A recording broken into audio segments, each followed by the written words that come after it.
Donc, on a parlé du cas Pierre et Judas. Dans ce cas-là, Pierre était l'expression de la sympathie qui pouvait représenter un blocage et Judas était l'expression de la trahison qui a été un tremplin. Dans le cas Pénina et Anne, Pénina, c'était la moquerie qui a été le tremplin, qui a été favorable, pendant que Elkana était la sympathie qui pouvait représenter un obstacle.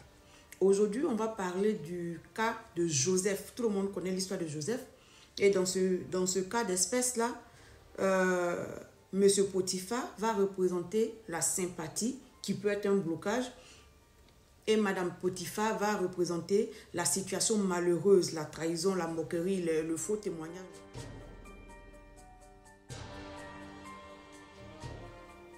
Donc, Joseph est dans la maison de Monsieur Potiphar en tant que chef d'esclaves, chef des esclaves. Donc, c'est une position plus ou moins confortable. Il n'a pas le même traitement que les autres parce que c'est quand même lui le chef des esclaves. Et apparemment, d'après ce qui est écrit, son patron lui faisait confiance et son patron lui avait tout légué, tout laissé en griffe, quoi. Tout laissé sous sa surveillance, voilà. Et donc, Monsieur Potiphar représente cette sympathie-là qui peut te mettre à l'aise dans une situation dans laquelle Dieu ne veut pas forcément que tu restes. Monsieur Potiphar est en train de mettre Joseph à l'aise. Il n'est pas vraiment traité comme esclave, quoi qu'il soit esclave. Donc, bon, voilà.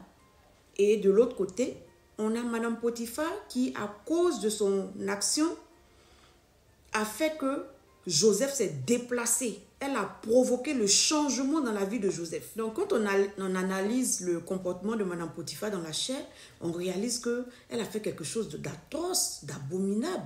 Elle a menti, elle a fait jeter quelqu'un en prison. Mais quand tu t'élèves en compréhension, quand tu sors de la chair, tu réalises que c'est cette action-là qui a été comme la pierre lancée sans main humaine qui est venue déplacer, Joseph d'une situation dans laquelle il semblait être OK, il semblait être à l'aise. Joseph semblait prendre ses repères, il semblait peut-être vouloir se stabiliser dans cette condition-là, dans cette maison de Potiphar où il était à l'aise, il avait tout ce qu'il voulait. Son patron avait confiance en lui.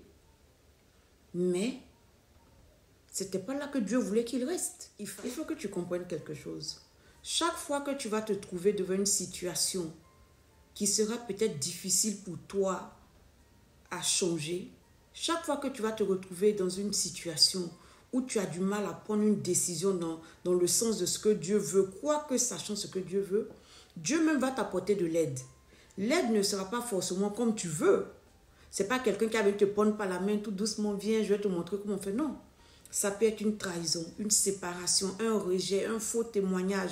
Ça peut être toutes sortes de mauvaises nouvelles, mauvaises situations, situations dangereuses.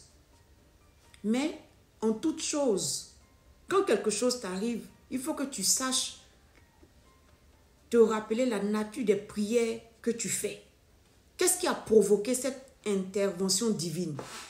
Quelquefois, les mauvaises situations-là sont la réponse de Dieu à notre appel, à nos cris de détresse. Quelquefois, tu es dans une situation, tu sais que tu dois sortir de là, mais tu ne sais pas comment faire pour sortir. Tu n'arrives pas à trouver la force pour dire à la personne, je veux partir. Tu n'arrives pas je veux dire, casser peut-être l'association. Tu n'arrives pas à te dissocier, tu n'arrives pas à t'éloigner. Qu'est-ce que Dieu va faire pour t'aider? Il va créer une confusion entre vous. Il va créer la dispute, la discorde. Ça va se présenter sous la forme sous laquelle ça doit se présenter pour que tu puisses partir, pour que tu puisses sortir, pour que tu puisses bouger. Mais si tu n'as pas compris que c'est ta prière qui a été exaucée, tu vas te fâcher contre les gens que Dieu a utilisés pour te faire sortir de la merde. Dans le cas de Jésus, on a vu qu'il angoissait. C'est vrai qu'il a dit que ta volonté s'impose à moi. Mais il angoissait, il avait mal, il avait peur, il avait tout. Il avait tout. Il a fallu que Judas envoie les gens vers lui. Dans le cas de Pénina et de Anne, c'était difficile. Peut-être que Anne aurait baissé les bras, on ne sait pas, s'il n'y avait pas Pénina. Mais il y avait Pénina pour la piquer dans sa chair, dans son orgueil, pour qu'elle prie, pour la piquer. Dans le cas de Joseph, qui sait? Peut-être qu'il allait rester esclave chez Potiphar toute sa vie, qui sait? Et il n'allait pas s'accomplir. Mais heureusement pour lui, il y a eu la femme de Potiphar qui est venue le mettre dans le problème et le problème l'a conduit à l'accomplissement de sa destinée. Dans tout le mal que tu reçois, cherche à trouver le bien qui est dedans.